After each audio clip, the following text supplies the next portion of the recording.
ഇരിക്കാൻ ചേച്ചേ എൻ്റെ ഫുള്ള് പൈസ ഞാൻ കിട്ടും.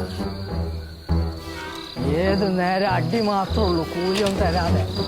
കൂലി എടുക്കാൻ പറ്റുമോ ഞാനും നോക്കട്ടെ.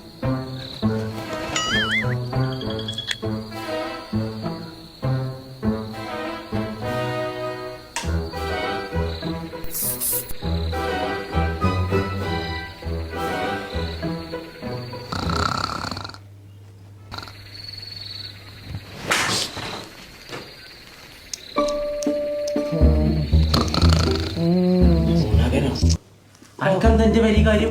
നിങ്ങളെത്തപ്പെടെ നിന്റെ വരി കയറിക്കണ്ടോ? ഇത് നിങ്ങളെ പേരല്ലേ? അല്ല എന്റെ ബാപ്പാന്റെ പേരെ. ഡെഫേർട്ടിന്റെ ബെഡ് വാങ്ങാൻ തോന്നിയത് നന്നായി. അറിയാതെ ഇതിൽ മയങ്ങിക്കല്ലേ.